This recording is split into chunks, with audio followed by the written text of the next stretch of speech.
Probably some benches in the middle here. So let's just see what the lockers look like. Now I only crafted 10. I originally thought I'd do a full 14, 7 each, but since Katya said the team size, the most, that you want to have on the team to make it, interesting but not too overly crowded, I think they've been running like 4 versus 4, so I'm going to put 5 lockers in each locker room, and hopefully that will be enough. Let's drop in the first one here. I think I'm going to do like 2, 2, and then the one in the here.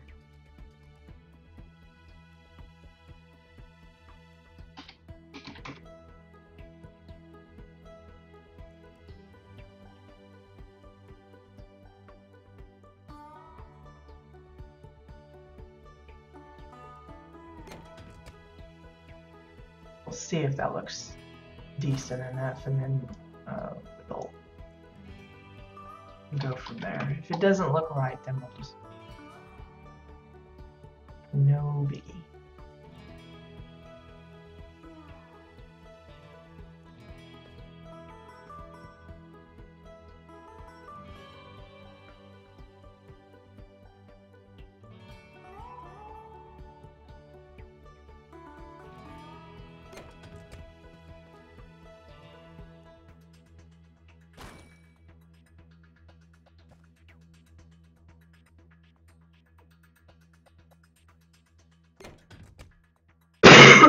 Excuse me. I've been waiting for them to like do some kind of a open locker decor so that we could actually, kind of set it up so that a few of them are open. And pardon for the coughing and stuff, but I have been continuing to have trouble with that.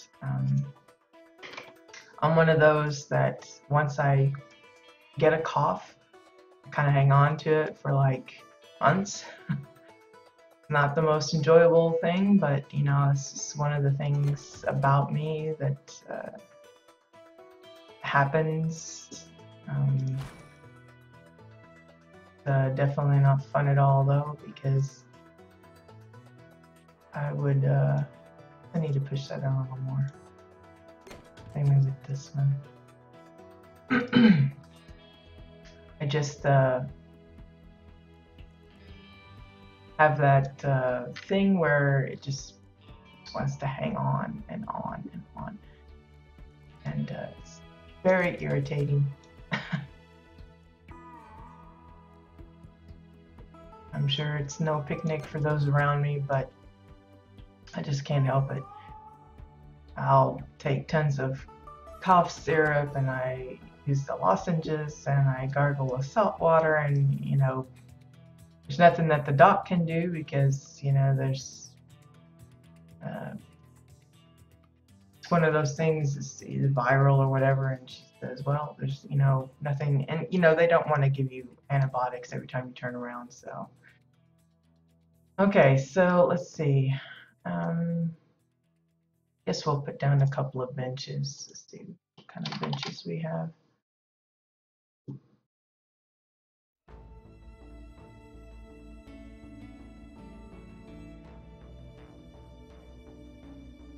Do we do the ship hand ones, or I guess we'll do the exile ones because those are handy. We'll just do 2 of them.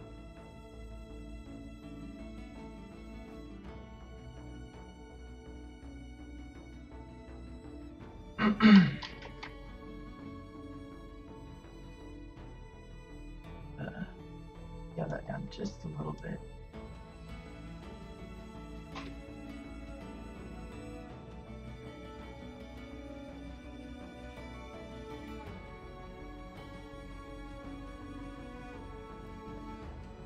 I want it to be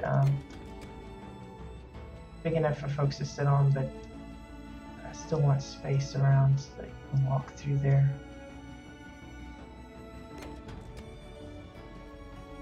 Without floating Sometimes if you have things spaced too close, it will cause your character to go floaty, and that becomes an issue, especially in a tight, confined space as this. Don't want to do that. Okay, that looks all right. And then we'll have another one. Make sure, yeah, let's. And we'll just turn that one this way.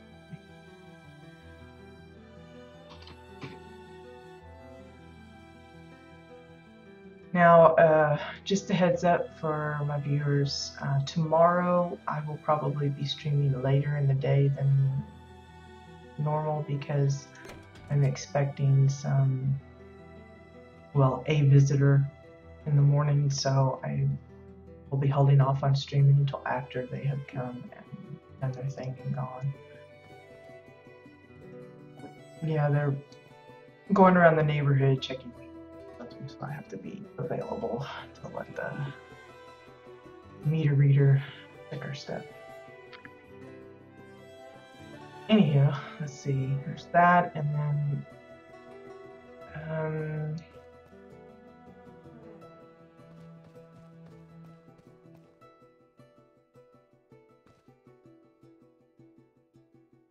maybe we should have some there.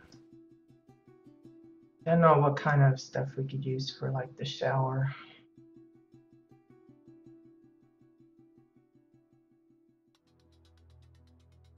I don't know if we want to make them like glass showers. I think this seems weird. But then having the water with the wood also seems weird too. So I don't know. I'm gonna have to think about that a little bit. So we've got the 5 lockers in place and the 2 benches. I'm gonna go ahead and buy a couple more of the benches. Because what I'm going to do is I'm going to try and replicate this set for the other side. So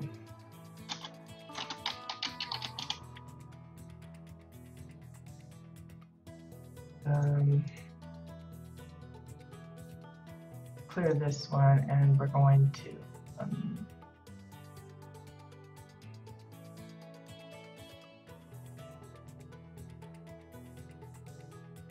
add these in here.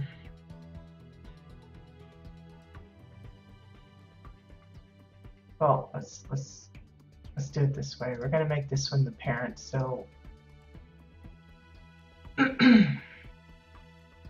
we'll just link everything to the center locker.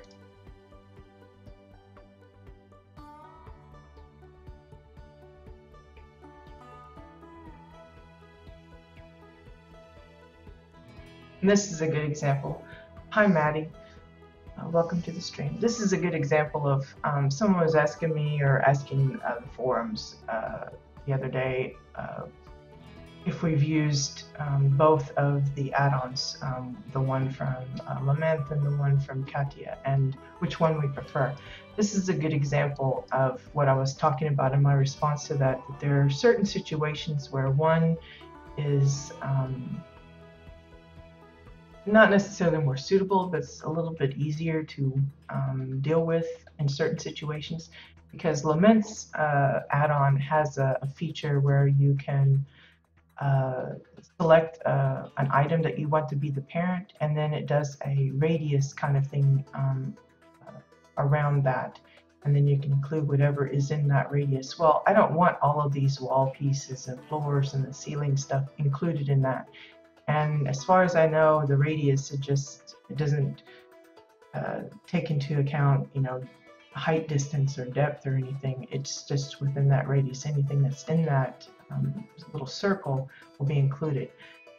So rather than have a bunch of stuff that I'm not sure I don't want in the set, it was easier for me to just do it the traditional way, and then using Katia's to make the set and move it. In other instances, like with the concession stand, I found it easier to use Lamet's in that instance. So it really just depends on what you're doing. You know, maybe people prefer the UI for Laments as opposed to Katya's, or vice versa, or maybe they just don't like using a lot of different add-ons, especially since the two kind of have similar features. But as I pointed out to some guildmates, there are some features that Laments have that Katya's doesn't, and vice versa. And so you just, I don't know. For me, I find it better to use both.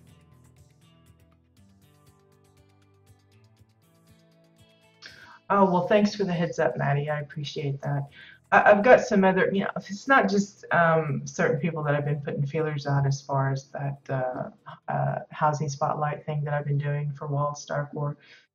So I've been trying to, tell everybody there's no rush, just take your time and do what you got to do. And I'm hoping that I've contacted those that I'm looking to spotlight well in advance of actually needing their stuff, because I think the next one is going to be published this Wednesday, and that was a Dominion house. So that's why I already started contacting those on Exile side, so that because I'm doing the spotlights like every other week.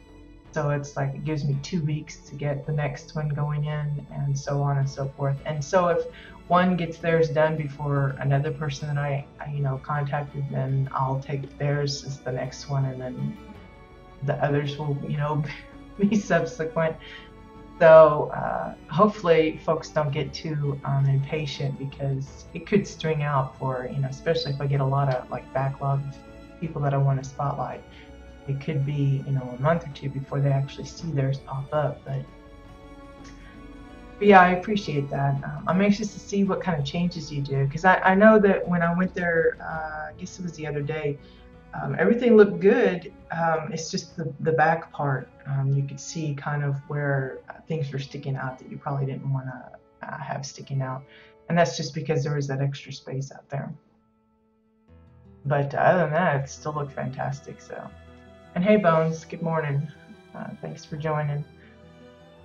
I know you too are working on expanding your plot. Everybody's expanding or redoing, and it's just exciting to wonder what they're going to do. I noticed too, her little. She used to have mouse overs for these buttons, and they don't seem to be coming up this morning. Not sure why. So I'm pretty sure this is the button that you use where if I click on the parent and then hit add ls, that means add linked set. So it will add not just the one that I've got selected, but all of its baby linked items or whatever. Yeah, so see, everything shows up in there. So then we're going to go over here, and I'm going to say, looks like washing machines there. I'm going to say relocate here, and then I'm going to back off, and I'm going to say place up. Well, see there, weird, the buttons weren't showing up, and now it is. Okay, so I should be able to place all and link, and it will take down a new set right there. And it did, like magic. Now I'm just going to turn this. And since it's all linked together, I'll just grab the center, the mommy piece, and then just kind of snug it in here.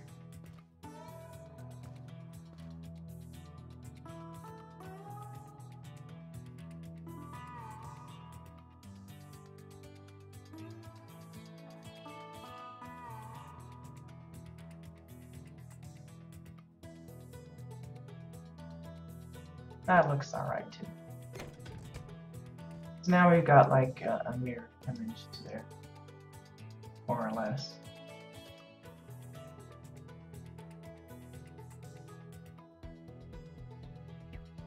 Of the two teams. I could even like box this in a little bit, add another wall just to kind of separate it off so they have a smaller door to walk out. But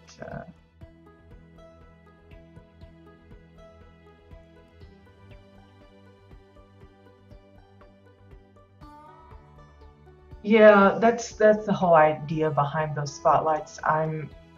You know, I'll probably end up, modifying the questions that I ask because I know some people want to know how much a person spends on it, but most of the builders I come into contact with or that I've talked to about it, most of them don't keep track of how much they spend because for them it's like kind of a moot point because if they want a decor item, they're going to get that decor item, almost regardless of the cost, or they're patient enough to wait till they can get a hold of it cheaper, that kind of thing.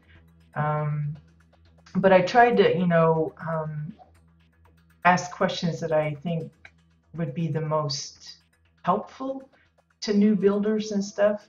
If you guys have suggestions of future questions that I could ask or, that I could add to the interview, that would be fantastic. But yeah, it's just,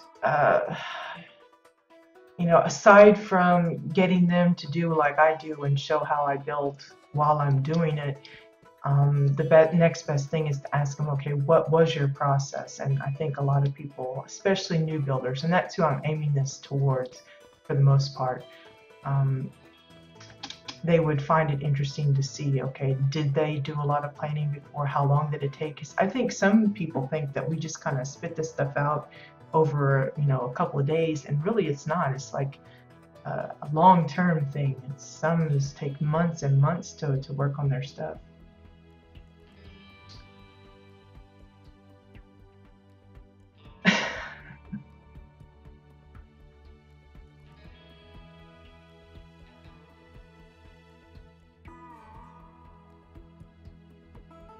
Yeah, exactly, Maddie. It's one of those things where, well, it's like me walling off the entrances here.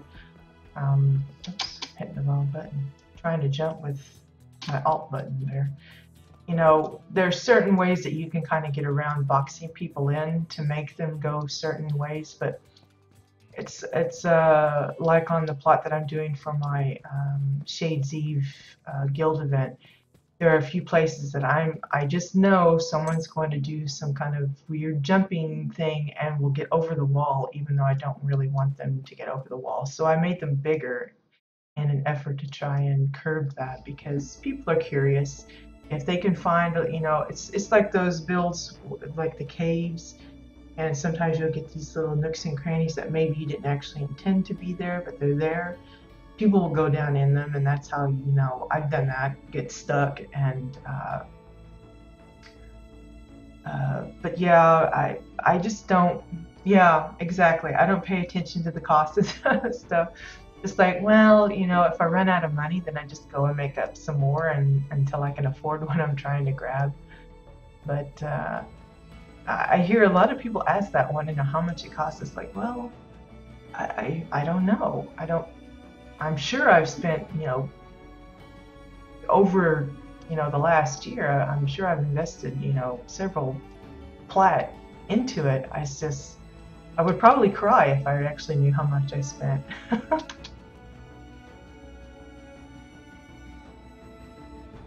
Yeah, exactly, Bones. It's like you collect and then you spend it and then you collect some more. To me, it's not an issue.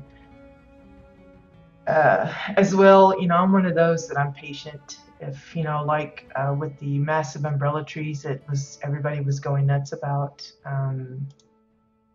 I just bided my time until I found some cheap ones on the auction house before I went ahead and got some. And then I don't even use them because I have no idea a theme to actually incorporate them in such a way that, I've seen others do. Eventually, maybe, but I have, I think I have got 3 or something.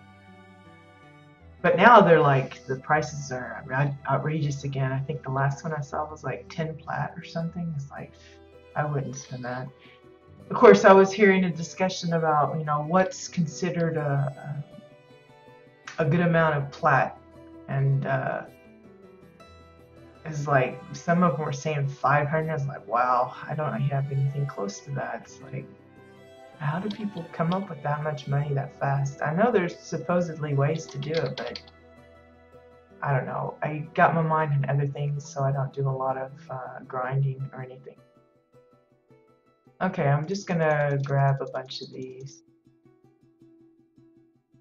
Now, I'm buying these ahead of time because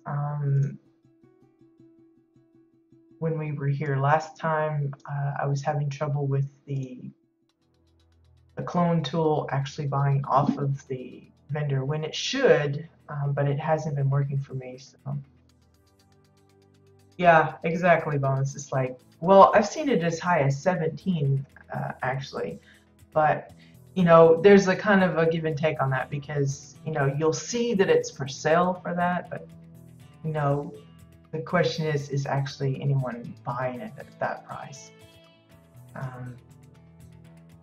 I imagine not because I see it up there, for days. But if people are desperate and they can afford it, maybe 17 plat is just a drop in the bucket for them.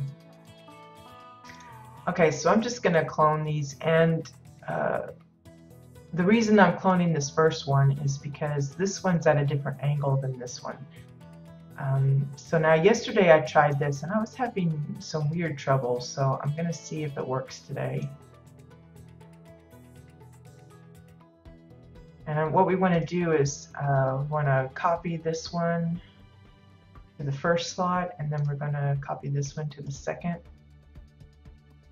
And then we're going to do the difference thing, and we're just going to start cloning. And it should work pretty good that way.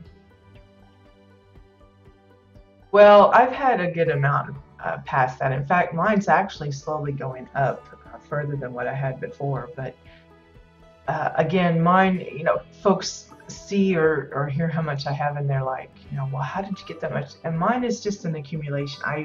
I'm very cheap, thrifty or frugal or however you want to say it. I don't spend plat for an item if I don't have to. And it's like the massive umbrella trees. 2 of them that I got, I think I paid 5 gold for one. It was a miracle that I found it, and I think the other 2 were like 25, 30 gold, something like that. I just happened to catch a good moment where there was someone that was, either not paying attention to what the going rates were or was willing to let it go really cheap. Hi, Raya. Hey, Jinra. Welcome to the stream. Well, I'm sorry to hear that, Jenra. For the most part, most of the opinions of the free-to-play launch have been in a positive light. So it's true there are going to be folks that don't like it for their own reasons, and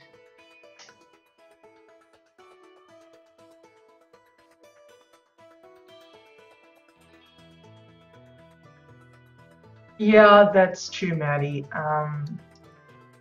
I agree with that. And I guess, I think total I've maybe down 2 world bosses, and only once did I see actual loot from it other than the little loot bag that you get. I don't know if it depends on which raid actually tags the boss, because it seems like if there's multiple raids, only one raid gets the multiple drop loots.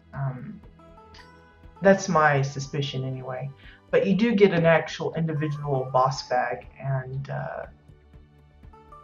I think the loot table for them, I don't know if it's different for each world boss, but if it is, it's pretty expansive, so the chances of getting exactly what you want is probably pretty small. But I guess they wanted the incentive for people to take part in the world bosses, and not just to have it for the raiders, the ones that want to get into the group. They wanted it for everybody to have some incentive to go. But yeah, it is pretty troublesome. Yeah, Raya, I'd like the gondola as well. I know a lot of guildmates that would love to get a hold of that as too. Same way with, I think it's the celestial some kind of celestial something. It's like a arch of ivy wood something. It's very orangish, and there's also one of the canopy trees that looks kind of like the cerulean over sky growth thing, but it's smaller, I think. I have managed to get some of, yeah, that's the name, gnarled celestial. I have managed to get some of the new stuff, but those are the ones that drop from the rare mobs in the different zones, and I think it's typically from the named ones, not just any old prime, but like an actual named one, like Grimstone or whatever. I've gotten some nifty things from there. I got like a bag of pearls and a few of the corpses that they've got. And yeah, that's true, Maddie. It's hard to say though, because there's a lot of items that probably even we wouldn't consider as a base item that you could use in multiples of. Someone else will find a use that they will want multiples of. So in theory, every item is a base decor. If you want to get, persnickety about it. In my opinion, anyway.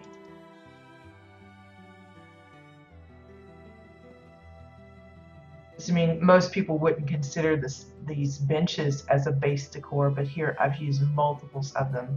And that would have been a real pain if that had been something I would have had to grind up.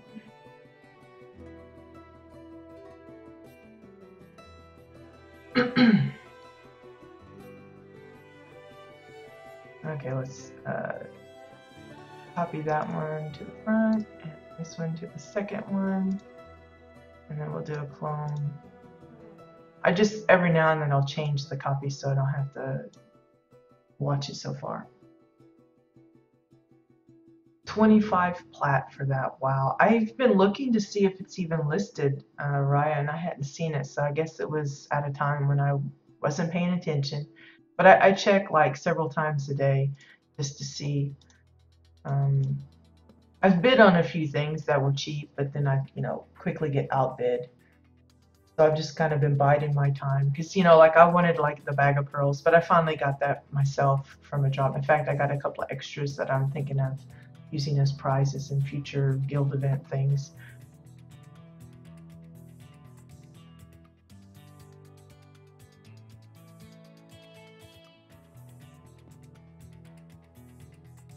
Okay, just double checking how many I've got in the crate because I don't want to get into a issue where it starts giving me decor errors.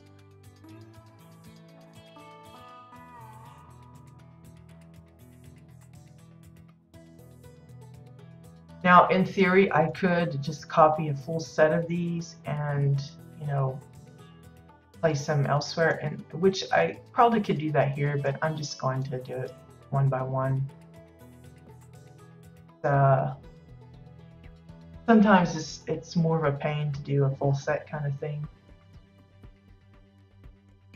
Yeah, 25 is a lot. Even for someone that's got several hundred, 25 to me still sounds like a little steep.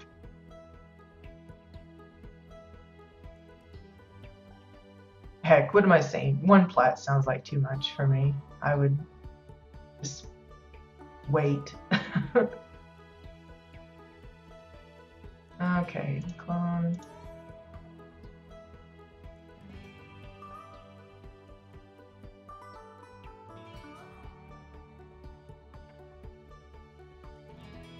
Now I know for a lot of people they're probably wondering, why are you putting in this glass? And it's just, as I've been walking around on these bleachers and stuff, I've constantly found myself falling off the side and I have to jump back up into the stand. So I figured if I've got this little glass guard, it doesn't obstruct the view too much, and it will keep me on the bleacher part rather than falling off into the field. I mean, if someone really wanted to get on the field really fast, they could just jump over it. No biggie. Not like I'm building the glass walls, all the way up to the sky.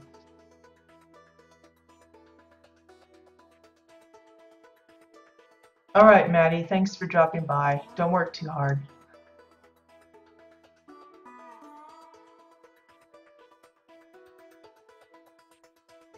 Whoops. Oh, I just went right past that one, didn't I? Got a little click happy. Well, Bones, I guess we'll say it also looks good, but it's more practical for me for not falling off. But yeah, it doesn't look too bad. I don't think it really detracts from it or anything. One of those deals. I felt like it needed it, and but I'm glad I'm able to use the glass because again, I didn't want to really obstruct the view or anything. Not that it's really high or whatever, but for Norton, I guess my face is like right there in the glass, but.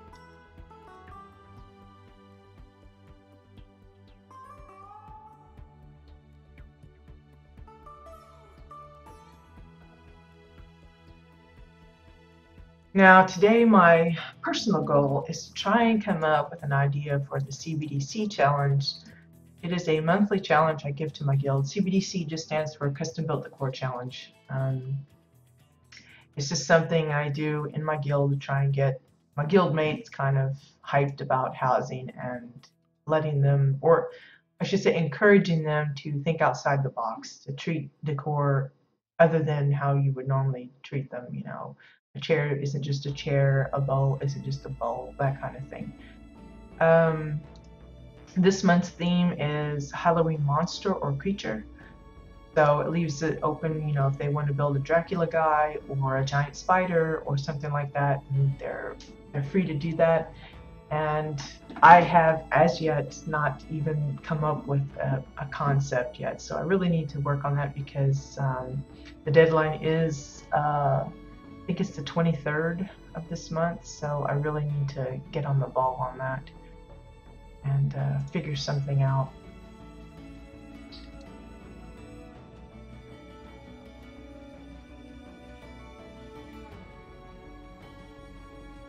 But sometimes when you're not just, I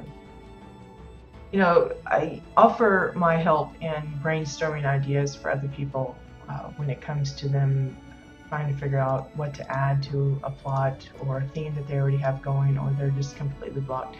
Sometimes that's pretty easy to do. There are certain themes that you can, if it's just a home, you can quickly dream up different kinds of rooms that would be in a personal residence kind of thing.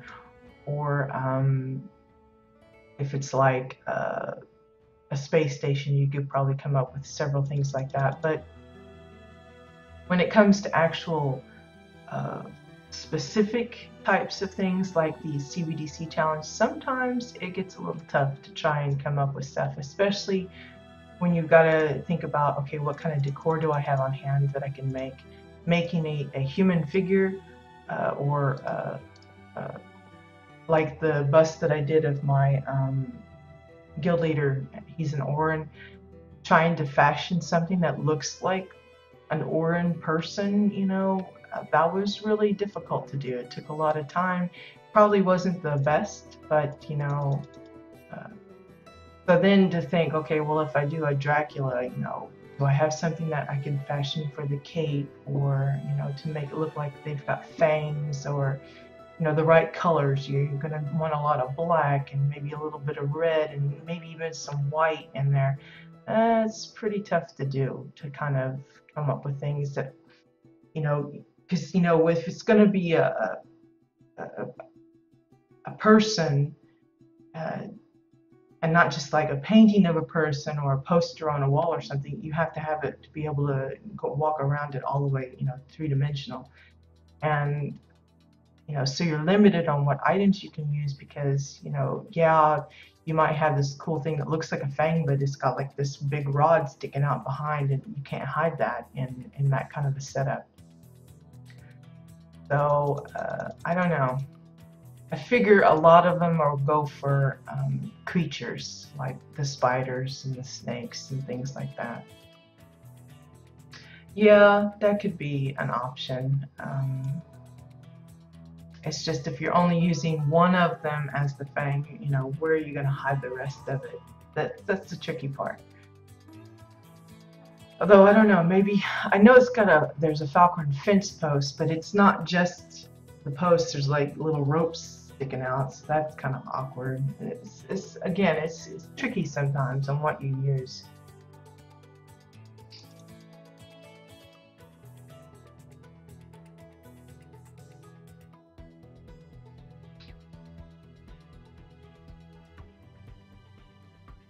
Okay, I'm gonna do another set here instead of.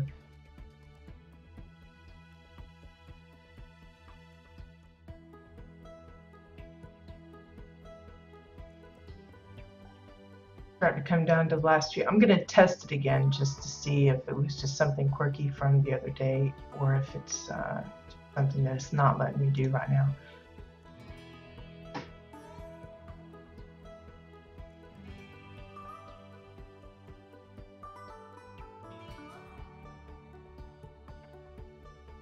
Oops. So yeah, we're down to 3.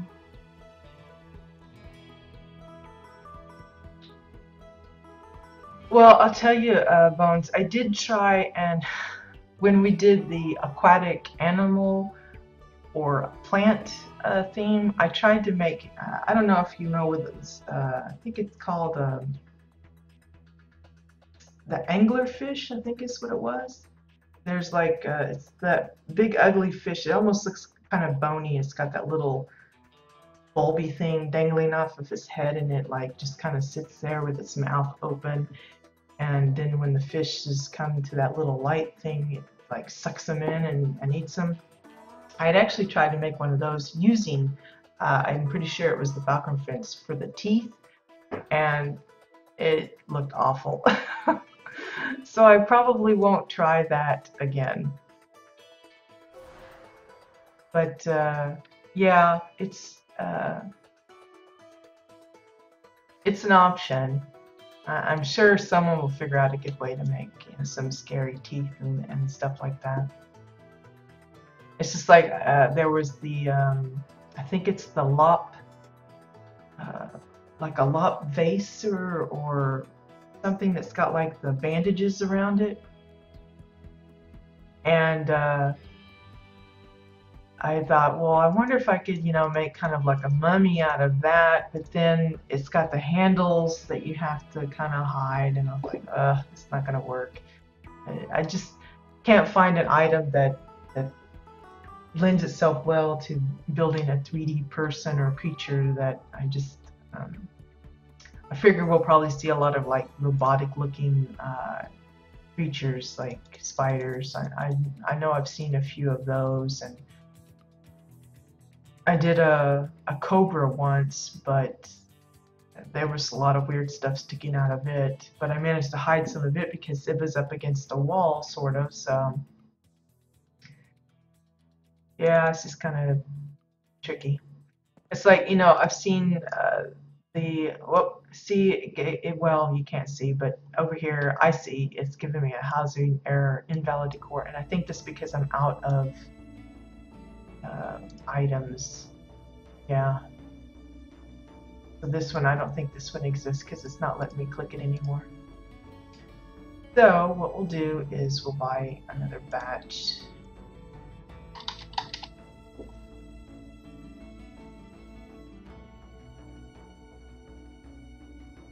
Oh yeah, well it caught my eye because I forget who it was. I think it was Lucy that posted a giant Bender statue thing from Entity side, and I thought, I'm pretty sure there's one on Jabbit as well, and there is. I think it's Jacob Blackmore on his plot. He's had it for ages. I think it's been there since I want to say almost a year. It's been there for, it was like one of the first homes I came across when I started making my lists, and so it's been there for quite a while. Let's see, how many did I buy? Let's buy some more because I know I'm gonna need it.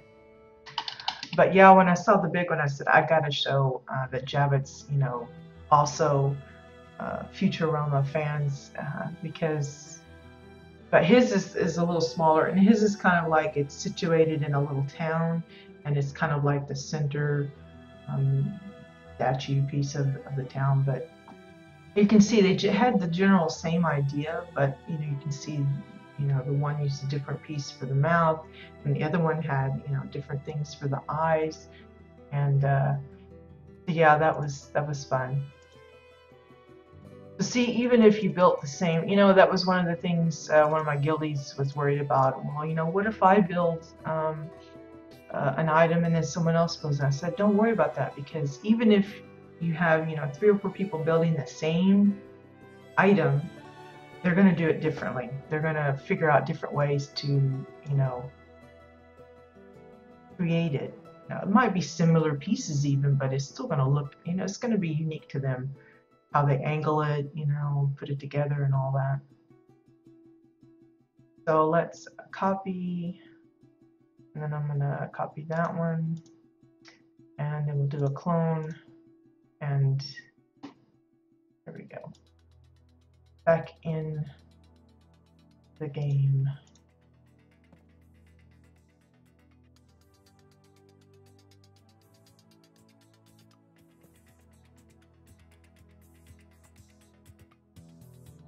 But yeah, most of my tweets, when I tweet or retweet, it's usually to do with housing stuff. I notice people will post some pictures and stuff, and I like to retweet that. So that those that decide to follow me, whatever comes off of my feed will be primarily housing related. I do the occasional non-housing thing, but not very often. Okay, we're getting close on the curve here, so we're going to see. Probably the next one we'll have to adjust. Now the curved ones I just did manually. I just would bring it in and then I twist it a little bit. And that's what I'll do here. So what I do is I just kind of square it up so that it looks a little even, and then I push it in or out however I need to. Like so. And I'm just kind of, line it up with the bar that's already there. Well, that didn't work, did it?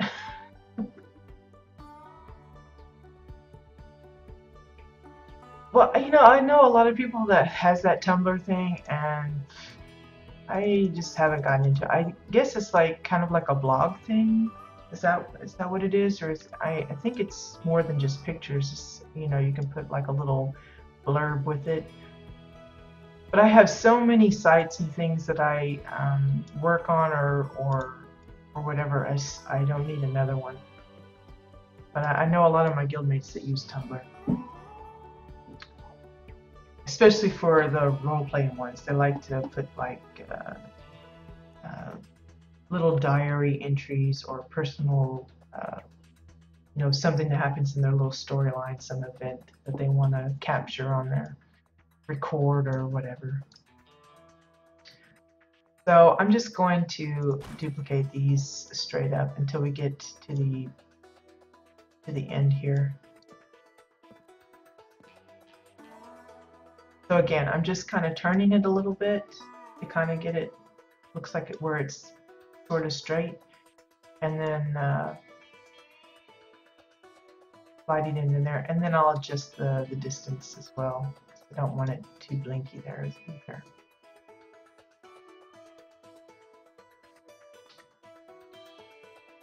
And you can see it's not curved or anything, but the glass frame that I've picked is small enough. If you have it really big, it would be a lot tougher to do. The bigger it is, the smaller the glass, the easier it is to kind of simulate a curved feature. Good for bridges, balconies, whatever you want to make it.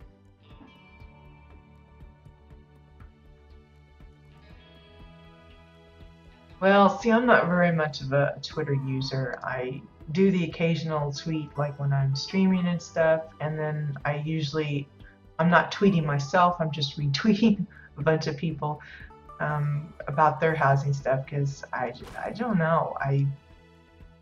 tweet occasionally, you know, maybe once a day is my average, and probably not even that really, just once every other day or something.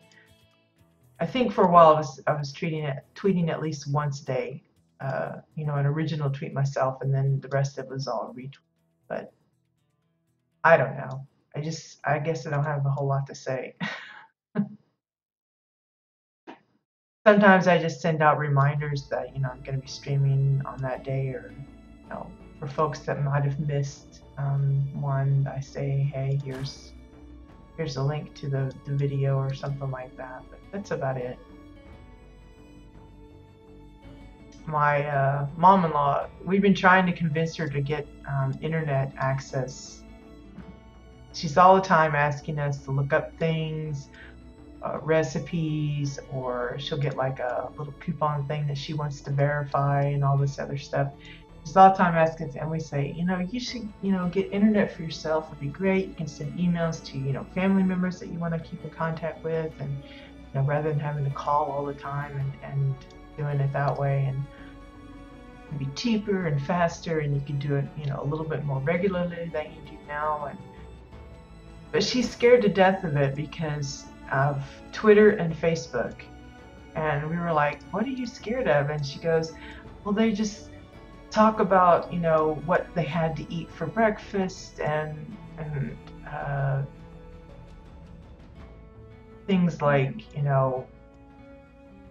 just, I don't know, everyday little nuanced things that she says, because I don't want to do that. It's like, you don't have to, that's what other people, some do, and I said others are using it for informational purposes to keep in touch with, a larger group of people, sharing. I said, because she's in a ladies group that does, they do like crafts and they go on nature walks and all that kind of stuff. I said, this would be a great way you guys could form a group, and then you could like share recipes or talk about, whatever, or organize your little get-togethers a little easier. But no. She's scared to death of the internet. Because she's heard, about viruses and things like that. Hey, Mario. Long time no see. And I guess the whole viruses and bugs and things like that have just kind of scared her. Like, be panicky.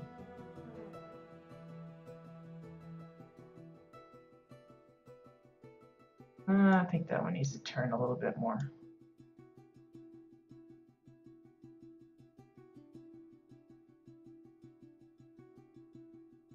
There we go.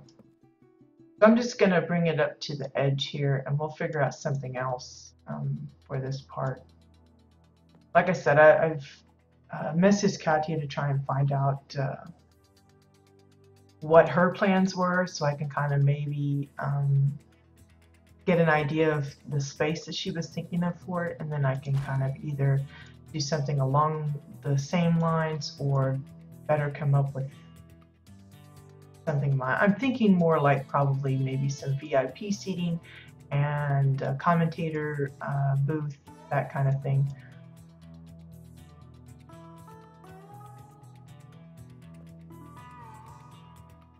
Yeah, my son has not been excited about that either. About school starting again.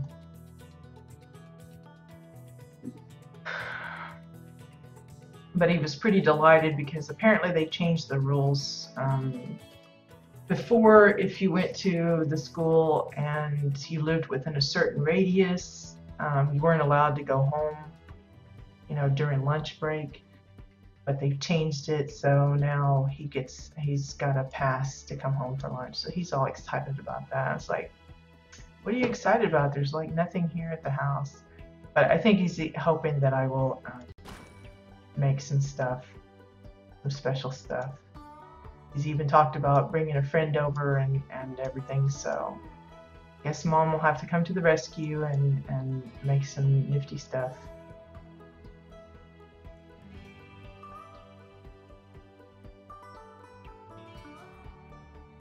Okay, maybe one more and we'll call it good on this side, and then we've got the whole other side to do.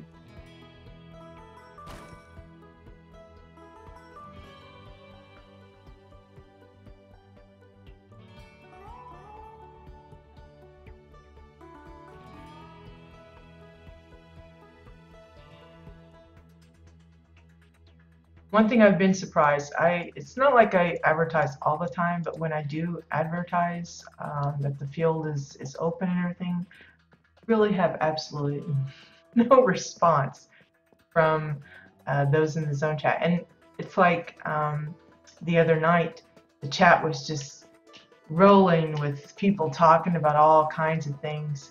And then I made the little announcement that, hey, you know, the Wildball field is open and you can come play, or you can try the practice mode and all this other stuff. And like the chat died. It's like, I'm surprised because, you know, EU is supposed to be so big on soccer type of games, but they don't seem all that hyped about it. NA apparently is, but EU has not really gotten into it yet. And sorry to hear that, Mario. A lot of kids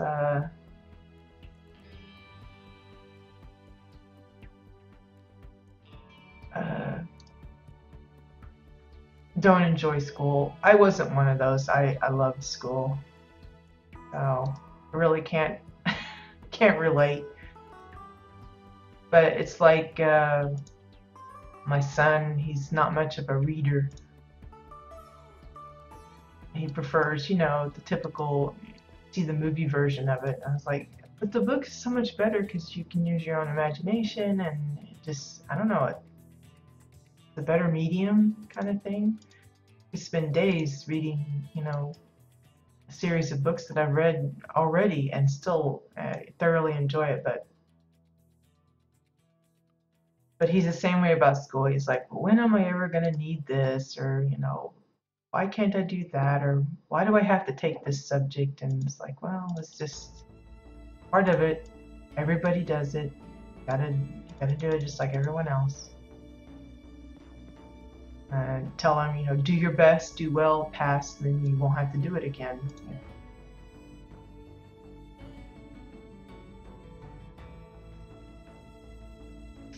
Making sure I still got enough here.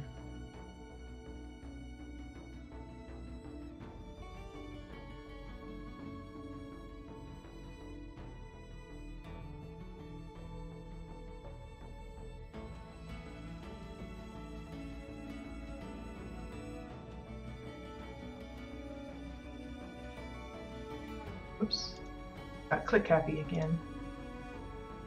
There we go.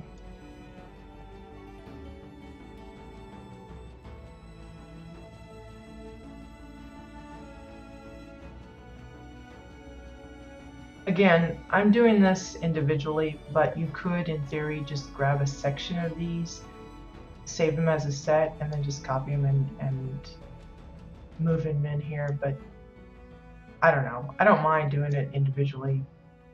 The difference tool makes it so much quicker this way anyway for me.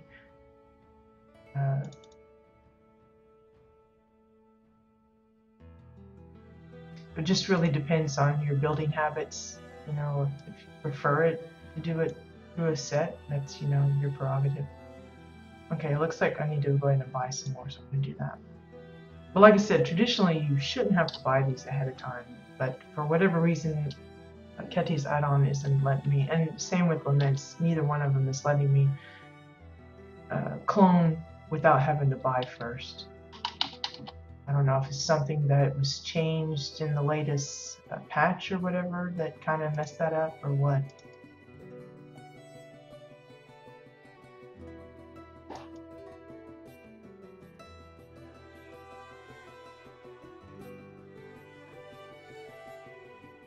Yeah, you sound just like my son Mario. He's the same way.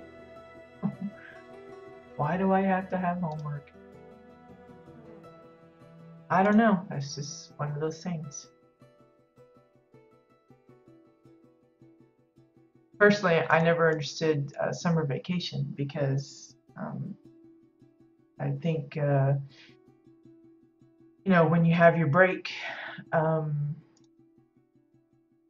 and you're not continually, refreshing your mind over the subject materials and stuff, then you're going to forget a lot of it. And then that means when the school year starts again, then you have to go through another period of review, get it back into your brain, and, have it on hand and familiar. To me, that's a big waste of time. I think it would be better if they had year-round school, but having like maybe shorter days, something like that. It's probably not a popular notion, but that's just me. I just know how it is. It's hard getting back into the routine of the hours and just the whole mind frame that you have to go into to get back into the schooling and the studying and things like that. And it's very difficult to do that when you've had a break of that length of the period.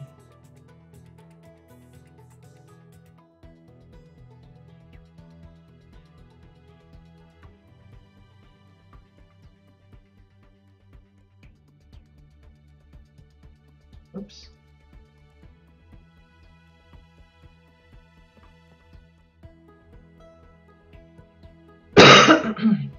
Excuse me. Forgot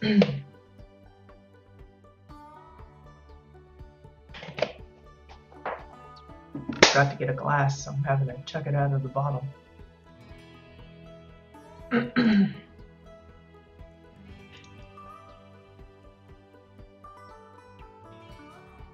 Okay, getting ready to come up on the next curve. Probably the next one will need to be turned a little bit.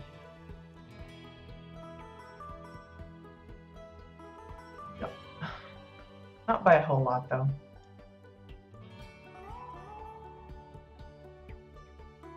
So again, I'm just turning it where it looks a little even on either side and then just kind of pushing it in where it needs to go.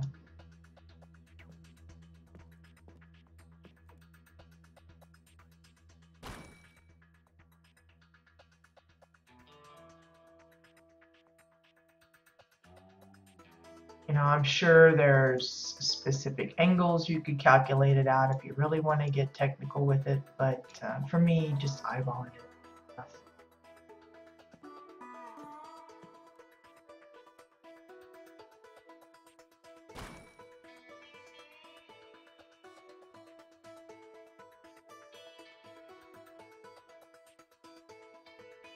My character is bored. She's just, oh.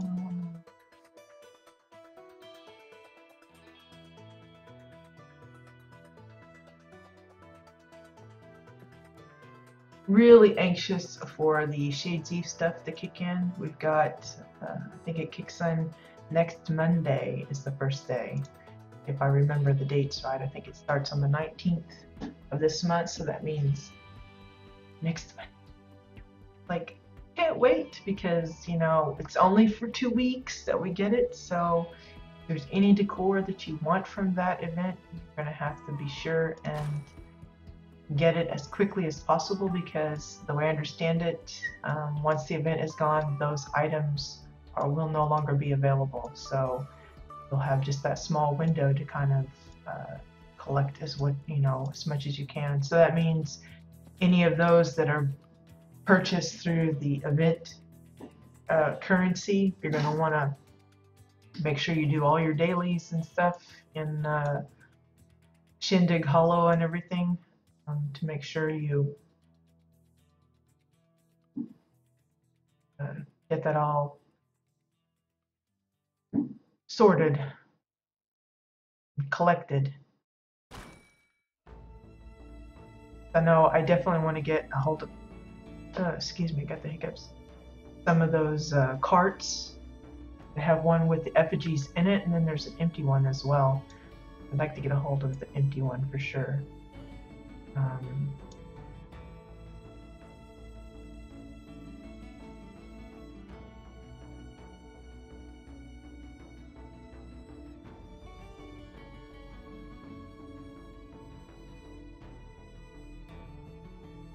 I think I got to.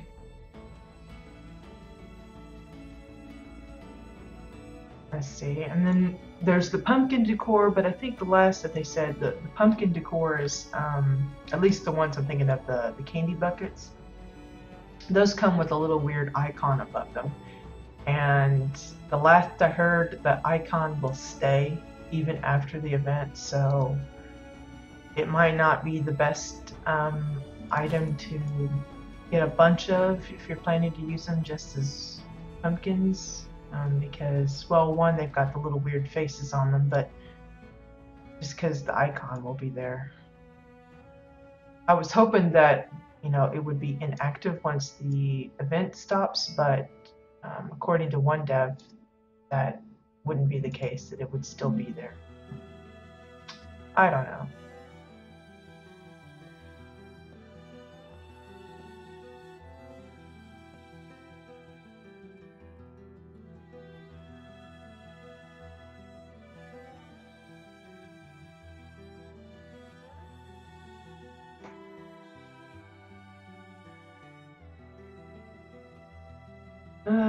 Let's see.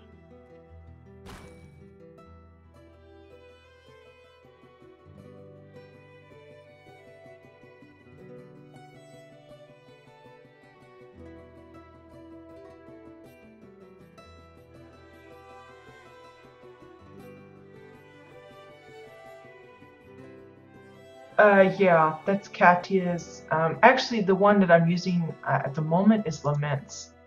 But Katya's does it as well. You can do the copy clone feature there. But this one, I just like I like using it straight up. So, yeah, the link is actually on my the channel page down in the resources section. I've got links for both of Laments add-ons. I think it's the Housing Toolbox Pro and the Housing Decor Set Manager, both of them, and Katya's Builder Toolkit. I use both, or all three if you want to get technical. This one here, I think this is the Housing Toolbox Pro. I think that's what this is. The other one, I'm not sure. Then it could also be the Housing Set Decor Manager thing.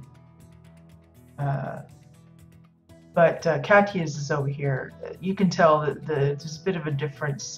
The Toolbox Pro is a sister add-on to the Housing Set Decor Manager. They work in conjunction with each other. So really, even though it's two separate add-ons, I think it's more like they want you to consider it as one. You know, you get both and they work together. And then Katya's is like an all-in-one. Both types have essentially the same features. They have ways that you can save sets, like for the whole plot, or pieces of the plot if you just want to save, you know, individual groupings. Like if you just wanted to save the set of furniture, or if you want to save the whole shebang.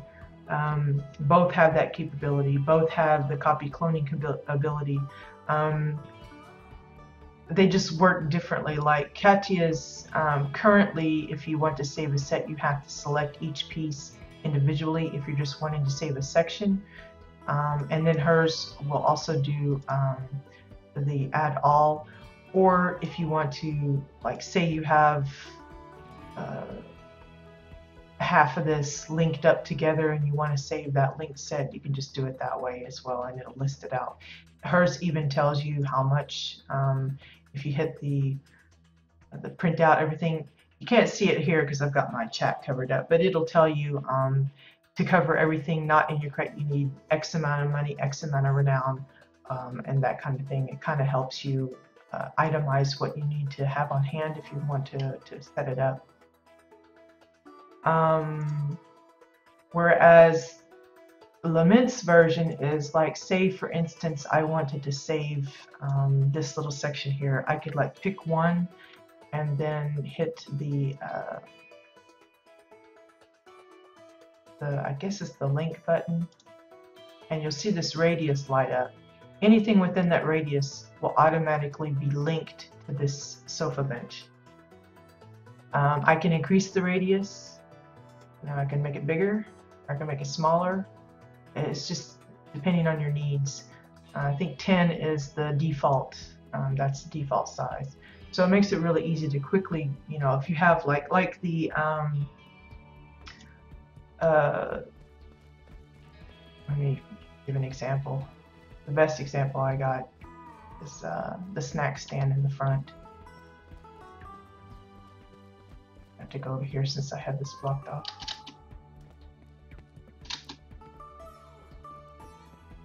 But like the snack stand here, I did have it originally. It was located in this corner over here, and I wanted to move it. And the easiest way to do that is to just link it up as a set. And basically, if I was to unlink this, now everything is separate, not a group anymore.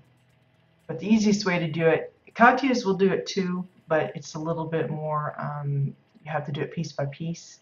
I don't think hers has a, within radius kind of thing. But Lament's, if I just pick the floor and then have that in the circle, you see it's pretty much perfect, that default 10 size. I just say link to core, give it a minute to make sure it's got everything, and then if I select it again, everything in that radius is included. Now you'll notice that it also picked up this one wall piece. Best easiest thing to do is just to select that one and remove it from the group, and then you just have the snack stand all by its lonesome. Very easy, very handy, very fast. But for me, I consider both types of add-ons useful at this time. Either one doesn't do everything the other one does, so there's like little bits. And like I said, in certain situations, one is more convenient to use than the other. So it's like I really haven't used Lament's full set feature. But I don't think theirs has an itemizer so that you can see, okay, how much is it going to cost to fill this in. Like say I save this full set and then I remove however many benches I actually use, which is probably in the hundreds by now. And then later I decided I wanted to rebuild the same set. I don't think Laments actually itemizes out what you're going to need for that. It could, but I haven't tried it, so I don't know for sure. I don't think I recall that being in the listing of features, so. Anywho.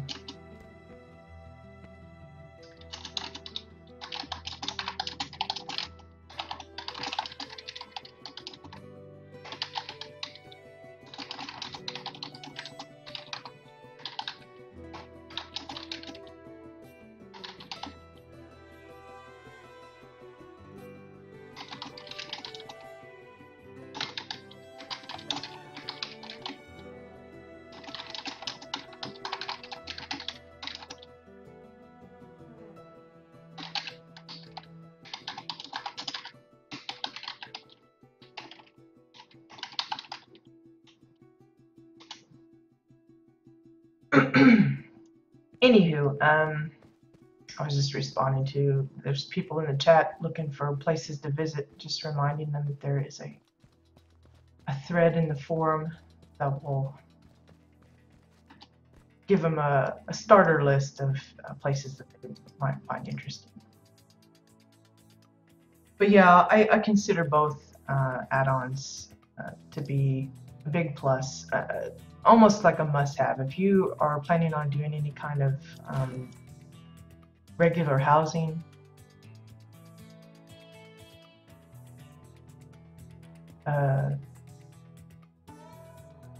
then it's almost silly not to use them. And especially if you're a new builder and getting into it, this is the perfect time to learn those tools, because for me it was a little awkward in the beginning because I had already kind of a rhythm as to how I would do it by hand, piece by piece. And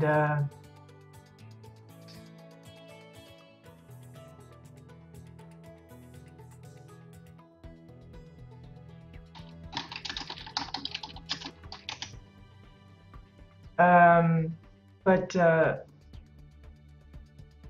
for someone that's just getting started, it would be easier, I think, to adapt to all of these extra controls, because for a while I was kind of scared of using certain things, because well, partly I didn't understand how it actually worked, but yeah, it's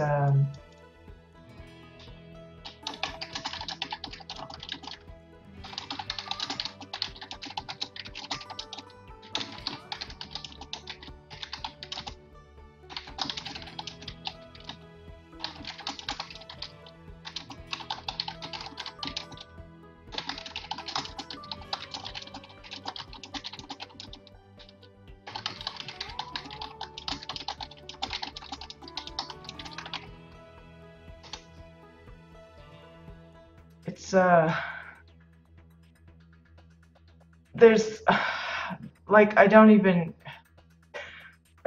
use this button. I'm not quite. It says clone in place, but I don't know what that means. But I do know she's got one like demo video, but I think it's still the original that she made. She's planning on setting up another one later to show all of the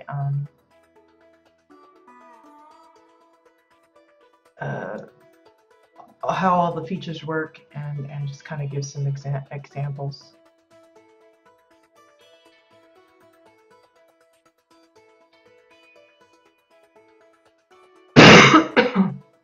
Excuse me. I mentioned that the field is open if people want to come and look, so we may be having some visitors soon. Anyway, I'm out of glass, so I'm going to have to buy some more.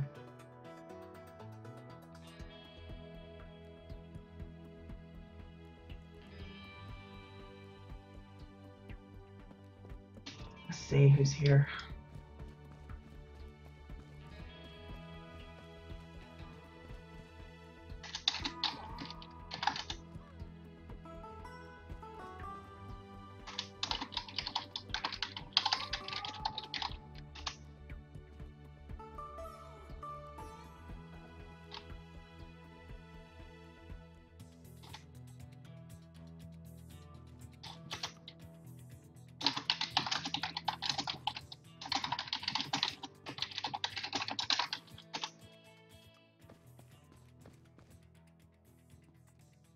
Just going to give them some tips on how to actually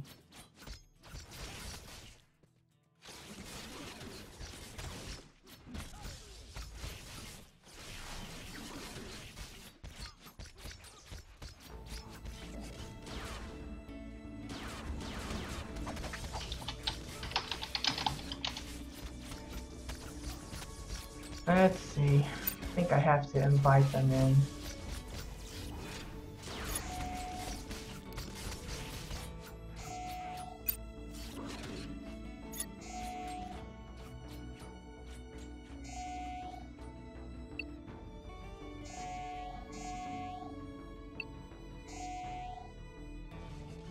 And let's see, we'll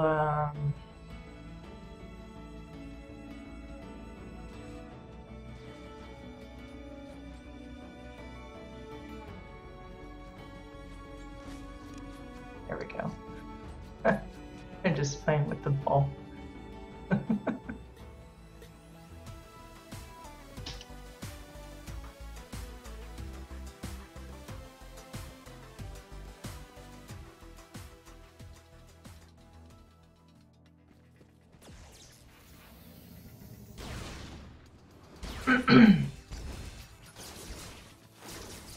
Anywho, you can see they're just goofing around. I haven't really explained any of how that works.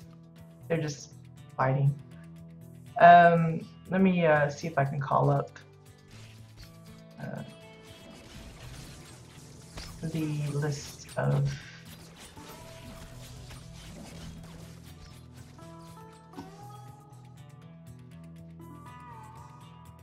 for the skills for them.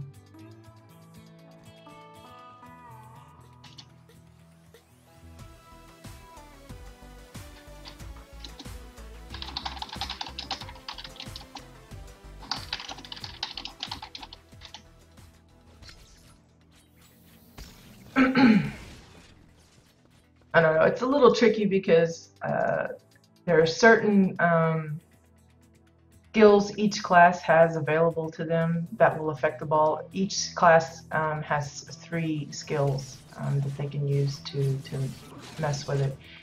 And each one has certain penalties and affects the ball in a different way. So like of the 3 skills that you have, there's one that knocks it just a small distance, and then there's another one that makes it go a little further, and then the one that gives it the furthest. So you have like a small, medium, and large kind of kick. And depending on which one you use, like the further you kick it, the bigger the penalty. As well, if you're playing with teams, then you have what you call like team lockouts, where if you hit the ball, then there's so many seconds that must pass before another of your teammate can affect the ball again. So that gives the other team an opportunity to, you know, kind of snatch it back, and it can do a lot of back and forth kind of thing.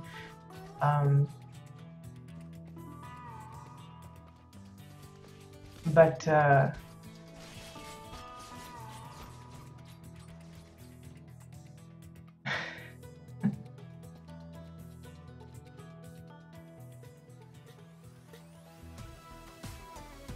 anyway, you can see Katya's added in, instead of using the flares, the blue flares, she's went ahead and used the DJ Caretaker as the kind of like the little celebratory thing. But yeah, it's just interesting. Maybe folks will get into it a little more. But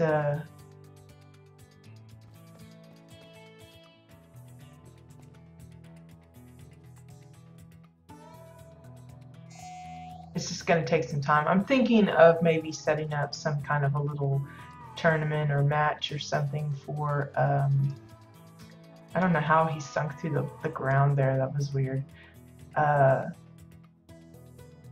To get some kind of a little competition going.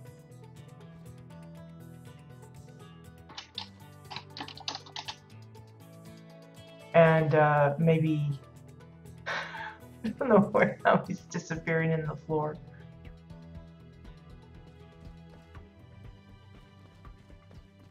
That was weird. Anywho, to maybe get at least my guild kind of set it into it. And I know a few of my guildmates are pretty big into the roleplay community. Thanks, Bones.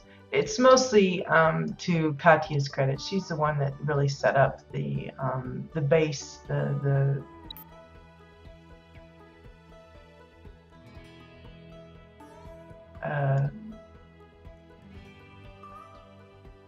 initial plan, and I've just kind of added my own little touches. But really, the big kudos goes to Katya. But I appreciate it, and I'm sure she does too. I mean, the more people that we can get kind of interested in giving it a try and playing it out,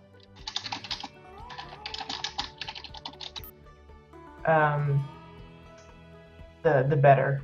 So, you know, in the meantime, until interest picks up, I'm going to keep adding little bits to it and try and make it the best looking that I can, so that when people come, they will feel kind of immersed in the whole idea of it being a really big kind of game thing.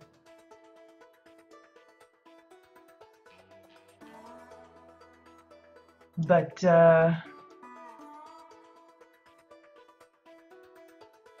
yeah, let's see, where were we? Finishing up the glass.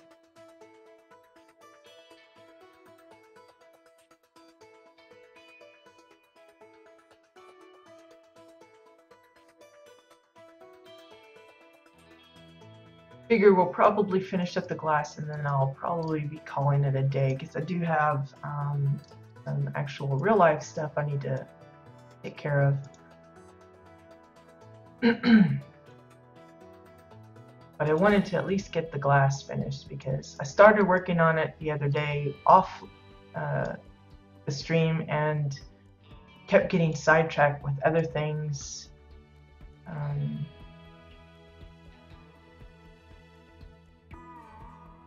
I'm going to try and get this done today so that we can move on to something else. Like maybe a souvenir stand. I have some ideas for it, but I just don't know if I'm going to be able to pull it off successfully because I'd like to try and come up with some ways to make like some foam fingers and maybe some t-shirts for the different teams, but I don't know if that's going to be possible. Some of the decor I'm going to need, I don't have on this character. I'll have to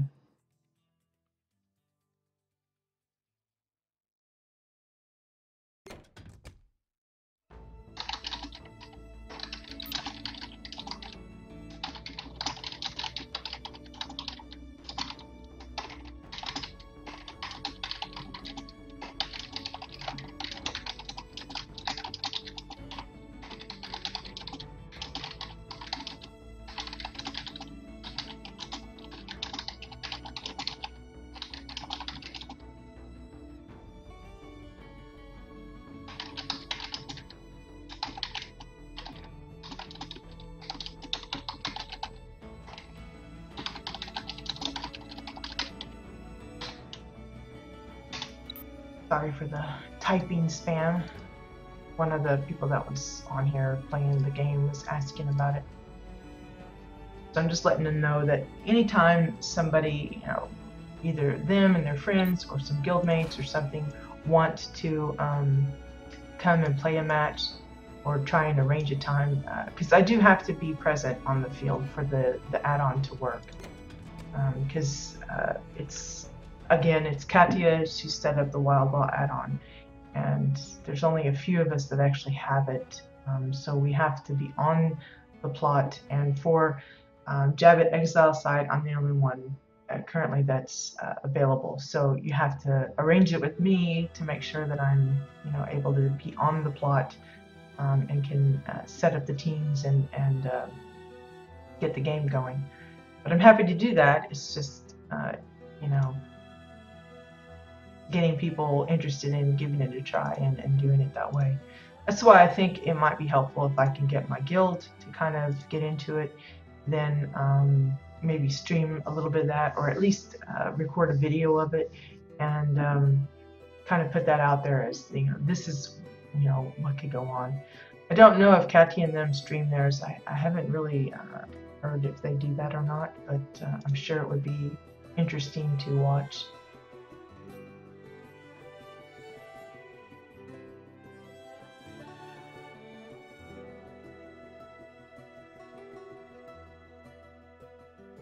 I feel bad if I, you know, got her to help me build this over here on EU side and nobody's using it, and it's like, well, you know. But it's, I think that's the very first time that I mentioned it in chat and people actually came to have a look.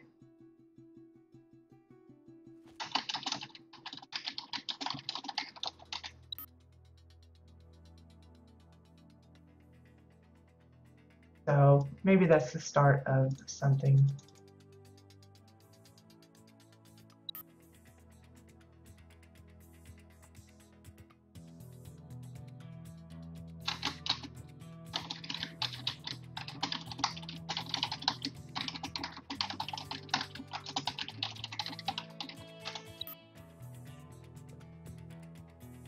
Yeah, very first question. How much does it cost to make that? It's like, well, I don't know. Don't keep track of that. Now, maybe that's something that other people keep track of. I don't. And I think Bones and Maddie both said that they don't either. So I don't know. I guess it's...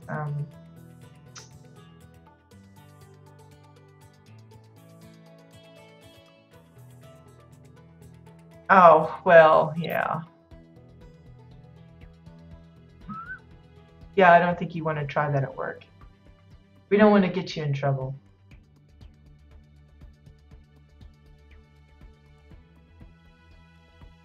But later, especially if you're not busy working on your house, you're free to give me a poke.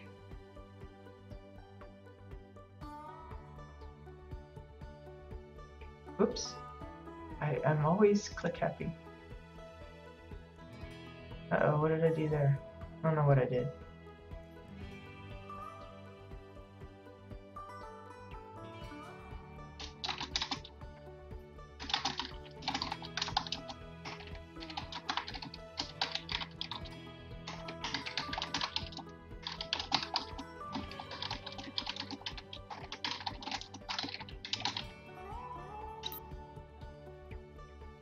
But I guess newcomers to housing, I guess costs is going to be forefront in their mind, as they see so many of awesome plots and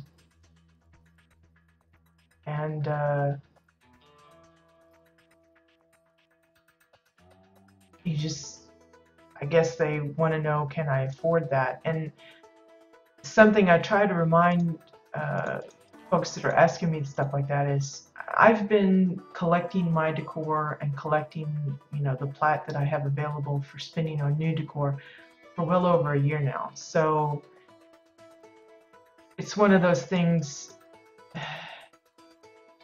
It might be a little bit of a tight budget for beginner players in the beginning. I mean, when you first get your house, you're at level 14, you probably barely have maybe 25, 50 gold max.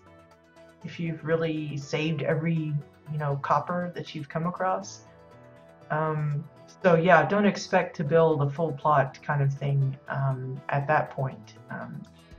Like I said, it's a marathon. Housing is a marathon, not a sprint. So it's going to be one of those things that you just kind of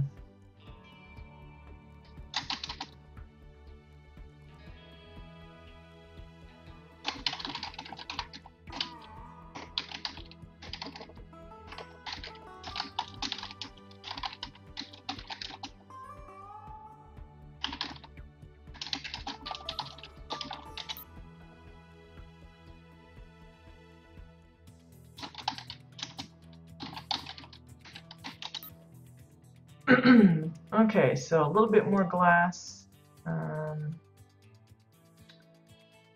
See, like right now, I know the glass is kind of, it's 50 silver a pop for each piece. I've just been, I don't even look at how much I have. I just buy what I think I need and move on. Yeah, Bones, I think I think the most I might have gotten when I had a character hit 14 was like 25, 20, 25, somewhere in there. And that's mostly because I don't, I think in the beginning I didn't salvage stuff. I just sold it all, regardless of what it was. If I couldn't immediately use it or anything, I just gave it to the vendor. And that's how I got a lot of my gold at the beginning. But that 25 goes really fast because, especially depending on what items you buy and stuff. It's like my Dominion alt, I keep wanting to say chipmunk, the Chua, chipmunk. I'd gotten his plot all set up and I started building some stuff. I made him a little hamster wheel kind of thing, and I was thinking, okay, I'll put this in and this in, and before I know it, it kept saying error, error. I was like, what is the problem? And it's because I had already run out of money, and I'm so used to just having my little reserve on my character that I just didn't even notice that I had already reached my limit. It's like, uh-oh. So let's do this again.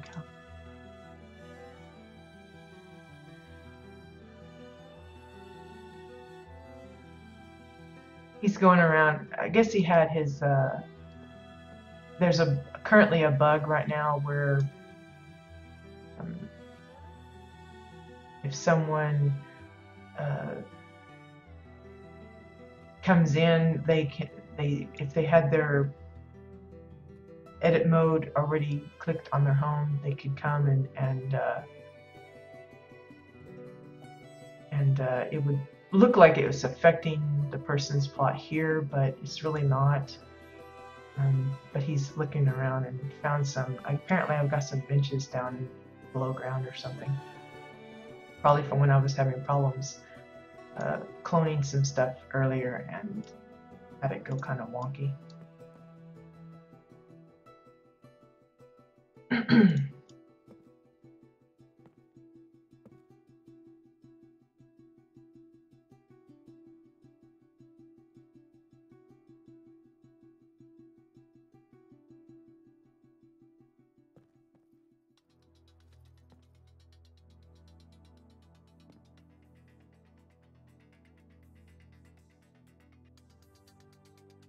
Hey Squig, thanks. Like I said, it's not really completely credit to me.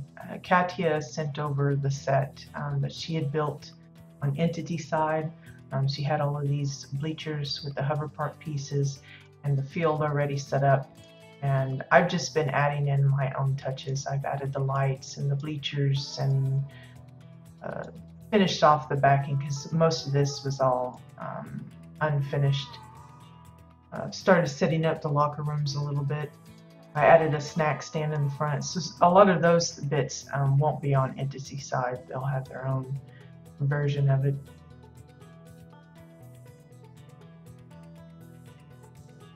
But she was kind enough to share her build, which is something that, you know, as time goes on, more and more builders will probably do as people become more familiar with how Katya's toolkit works and how Lament's work. They will be more willing to share their builds. You know, maybe they'll fashion something up and then they'll just, you know, say, hey, if you want this, you can. I'll send you the set and you can build it on your plot. And they'll just have to have a shopping list of, you know, okay, I need this item, this item, this item. Because if you don't have an item that's in the set, it'll just fork out. It'll either stop building or maybe it'll leave a gap or something.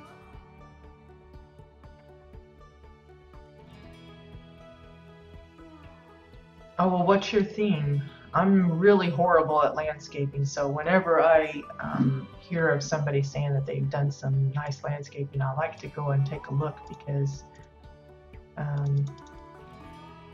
it's always amazing what people can do. I had a guildmate that did some like rolling hills and like cliffs and stuff, and I was like, how did you do that? Because I'm terrible at that.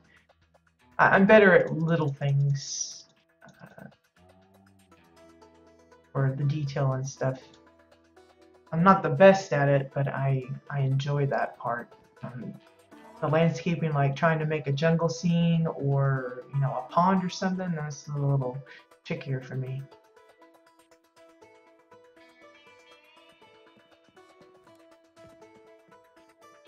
Still rooting around, seeing what all's here.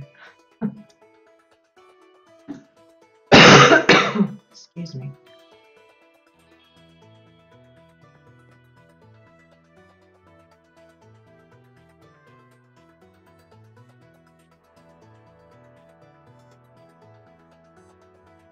Well, see, mountains is still good. I mean, that would be interesting for people that are looking for, you know, certain kind of like a background for their home or something, you know, going to some place that has, you know, some really nice mountains or cliffs or caves or whatever, that could be inspirational to them.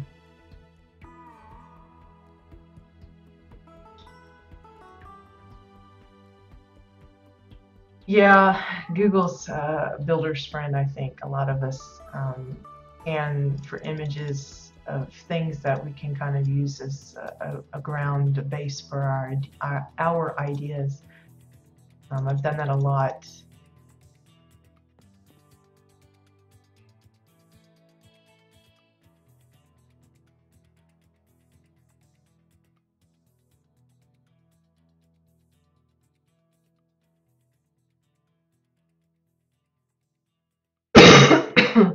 pardon me. Color scheme of Bellovar. Sounds familiar because I think a guildmate's doing that.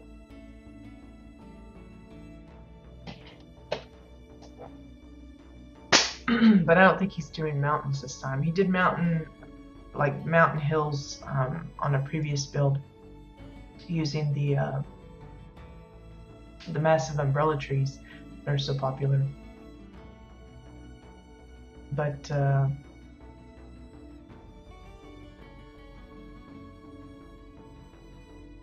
I think he wanted to try something different for this next one. You know, that's something when it comes to rebuilding.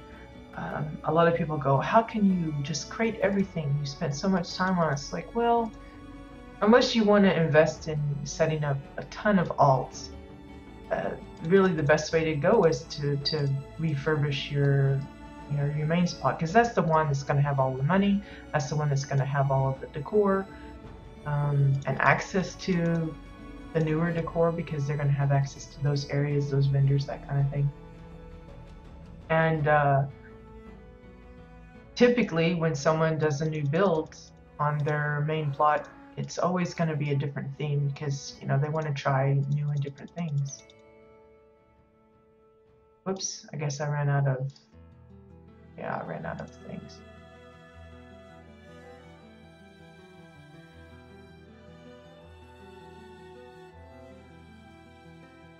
Yeah, well, that's really any plot is kind of a progressive plot. You can kind of have like Bones's place, for example. Bones's is based on like a little town, a city kind of thing. Those kind of builds, especially at this point with all the extra space we have, they have the center area, but it can always be expanded upon and evolves. Maybe they add a new shop or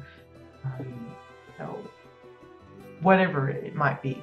And really, I think any plot is like, that's why I always hesitate to say my plot is done, because it really never is. There's, every time new decor comes out, then you think, ooh, I could use this instead of that and switch it out and make it a little different and better and cooler. And, always some kind of evolution going on. That's just the name of the game. That's why for a lot of us, housing is our end game, because that's where all our efforts in the game elsewhere, whether it be dungeons or world bosses or questing or whatever, the thing that's always in the back of our mind is, are we going to get a new piece of decor?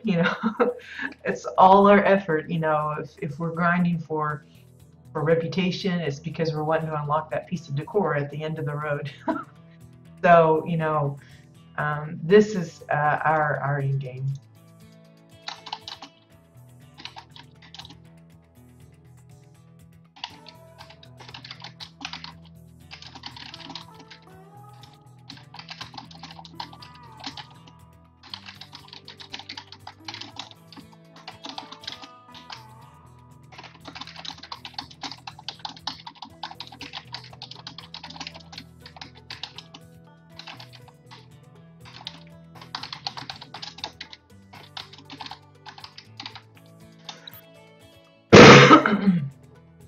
He's wanting to know how long it took me to build, and I was like, well, most of it, no time at all, because Katya sent me the set. I was like, poop, and there it is, and there was no thinking about it. But like the snack stand and the bleachers and stuff, I don't know, I guess a week maybe? I have no idea. That's another thing I don't keep track of, is how long it takes me, because for me, that's not a concern of mine. It's not like I have a deadline that says, oh, it must be done at the end of the month kind of thing.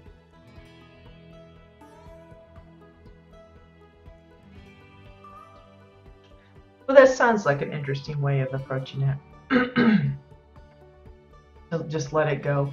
And that's kind of how a lot of, especially if you're a newer player that doesn't really have a collection as large as some of us that have been around for a year, your plot's going to evolve anyway, because maybe you only start out with a few pieces that you have access to, and that's what you decorate with, is what you have. And then as you collect more and more and more, then you can expand your build from that. Okay. Let's see if we can finish this up. I'm almost out of time here, though. In fact, I may have to go ahead and wrap this up really quickly. Let's see if we can get at least to the curved part, and then I'll try and finish it really fast.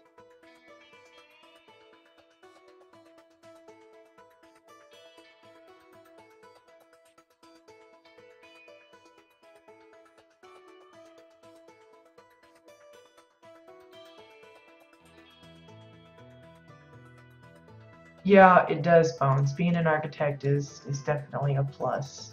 Even if you don't go with that for your main, at least have an alt that is one. As well, some of like the, what do you call it? The ones that do the mining, if you collect a lot of ores, because architecture, the profession actually uses a lot of metal as well.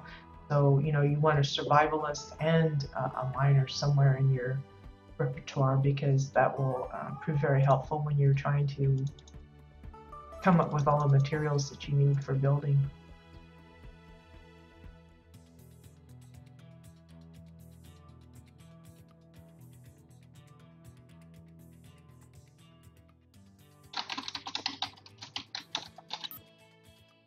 He's saying that the snack stand would be a lot better if you had add things that you can interact with, and I'm like, such as?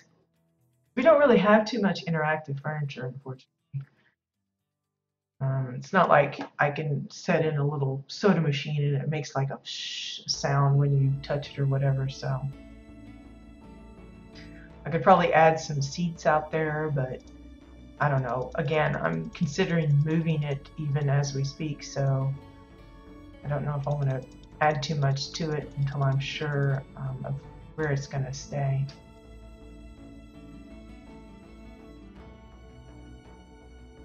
Probably one more and I'll have to start moving it, rotating it off. Yep.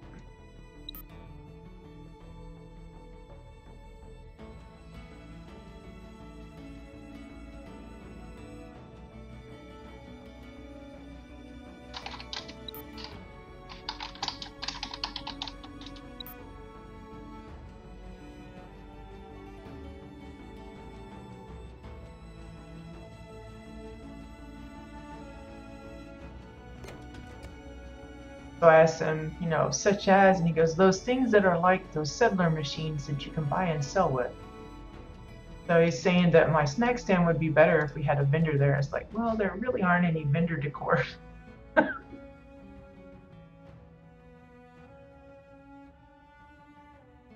Well, yeah, but I don't think it's interactive in the way that he's talking. I think he's talking about actually being able to buy things from the decor piece, and we don't have that. We have fab kits that work in that way, but not actual decor pieces. I think the only ones that kind of work interactive is like the mailbox. I think one of the little cooking grills used to work as a crafting station, but I think they removed that. At least I've never noticed it being functional like that.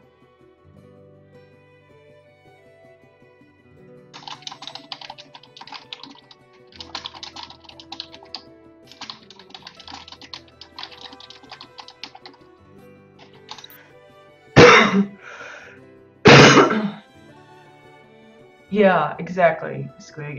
It's like they had the vending fab kit, they got the bank fab kit, and I know we've got NPCs, but you can't actually interact with them. They don't talk to you or anything like that. But it's probably something that may come. I won't say it will come. It just might. It really depends on probably logistics that we don't even, we're not even aware of. it's like the lighting increases people have been wanting. They increased the size of our plots, but they didn't give us more allotment for lighting, which is kind of a problem because I know several people that have already reached their lighting cap with just the existing stuff, and as they expand, they're not going to have anything to be able to light up with. So it's you know, maybe they are planning on giving us more lighting, but I know supposedly it was one of the most intensive kind of things because of all the shadowing and everything that goes on with the lighting, because of how it interacts with other decor. So it may not be, you know, it's not like they can give us unlimited, I guess.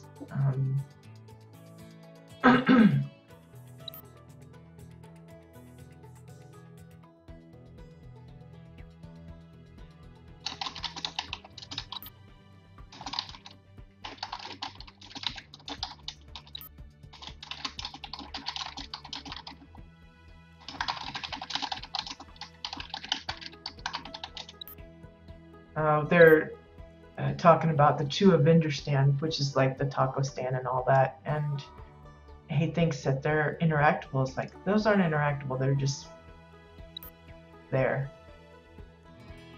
They don't actually do anything, they're just pretty. That's part of the thing, you know, a lot of people expect that certain decor are going to be interactable, like the chairs and the benches and things, but not everything's that way, you know. If we got like, I'm trying to think of a good example. Well, like all of the grilling things, the cooking stuff, you know, not like you can get food out of those things. It's not like they produce some kind of little dish or something that you can loot. It's like the trunks and chests and stuff that we have, those don't actually open, you know. It would be cool if they did, and that if you could put something inside it, you know, use it as like a storage or something like that. Same way with a lot of our cabinets. Some of the cabinets, you know, well, most of them, I think, they don't have openable doors and things like that. So, you know, there's a limit to the interactability. Same way with the NPCs. As far as I know, none of them, you can't click on them and talk to them and have a conversation or anything. You can role play it out if you wanted, I suppose. And they do have certain NPCs that look like they're doing certain things, like I think it's the worker ones. They're actually doing kind of like a little motion thing where they're, you know, wiggling their hands so it looks like they're tinkering with something. And then they have the general one, what looks like they're just, you know, having a conversation periodically. There's no actual word chat bubbles or anything, but yeah.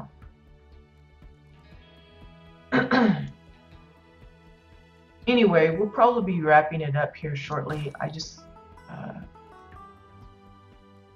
wanted to try and get this finished if I can.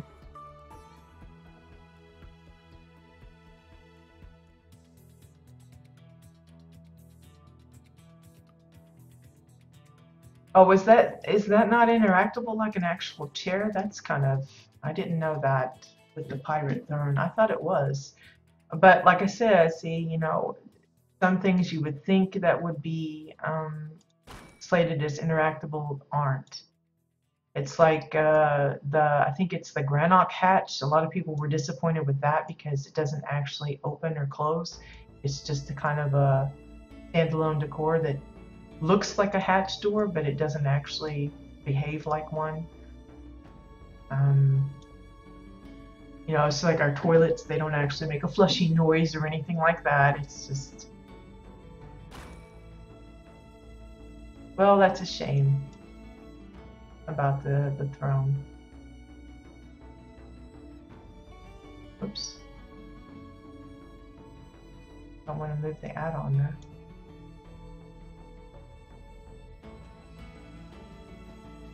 Okay, probably 2 or 3 more maybe.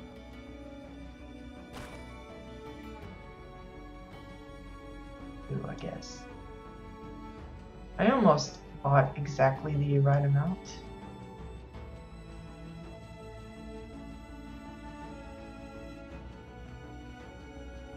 So let's buy one more.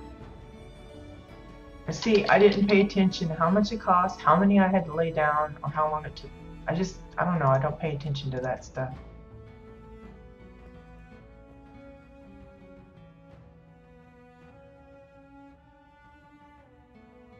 Yeah, someone's wanting to know where the bounty board went. It's like, it's bye-bye. It went bye-bye. Now, I know this doesn't come up to the very end.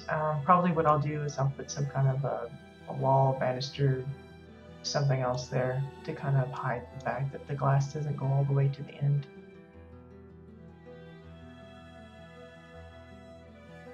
Oops.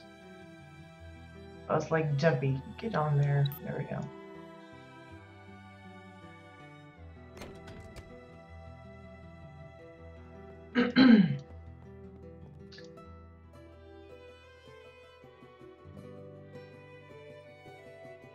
Yeah, the same.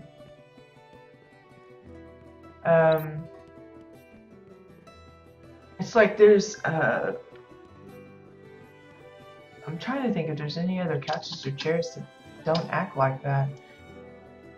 I guess the throne is the only one that I've heard that doesn't actually allow you to sit on it, because I think most of the stools and sofas, even the rock chair, actually lets you.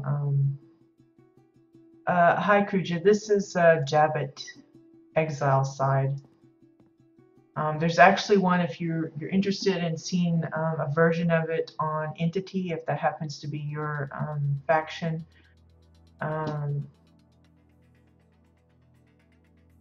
Then you can check out, I think it's Coach Katia is the name there.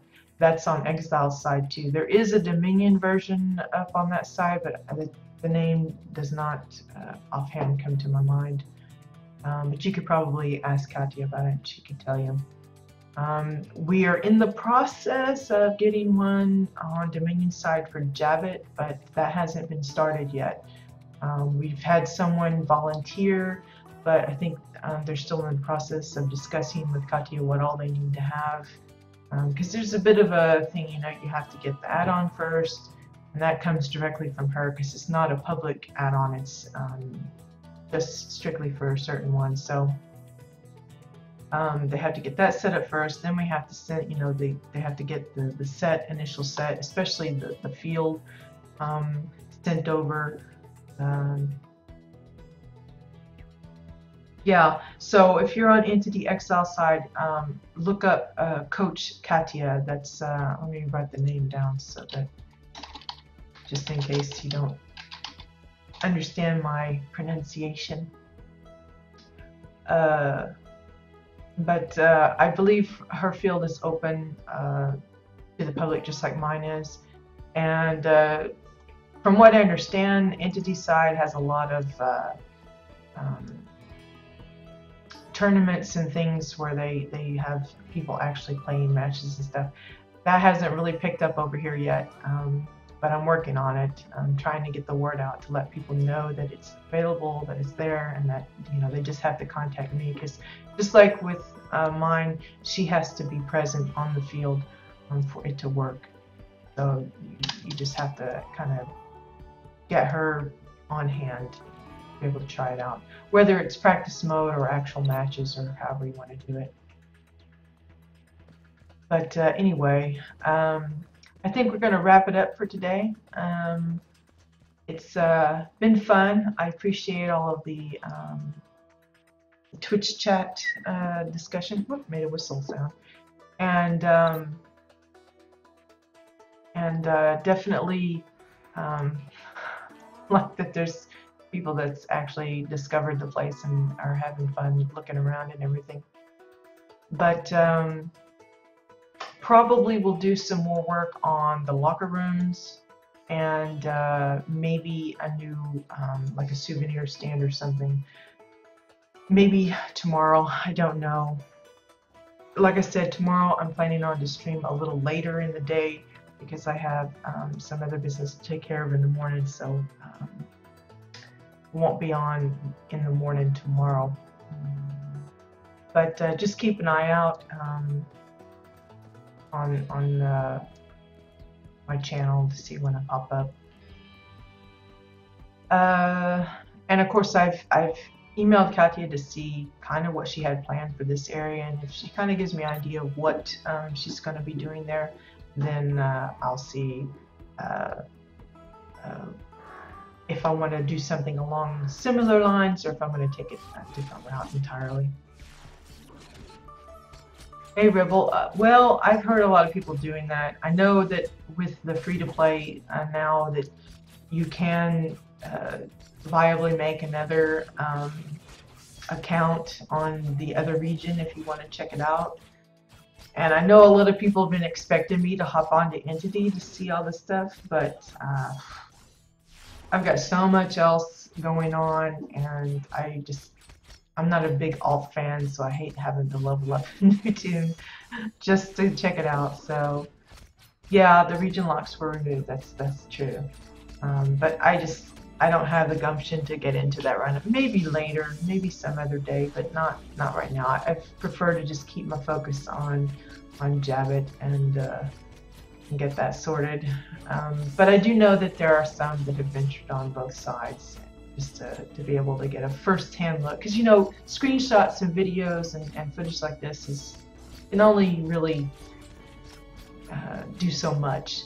It's really a different experience if you actually come and see the house for yourself, the scope of it, you know, the grandeur of it, the sound, and, you know, I want to say the sights and the smells, but there's really no smell involved, but you get what I mean. It's a different experience if you're actually there in person.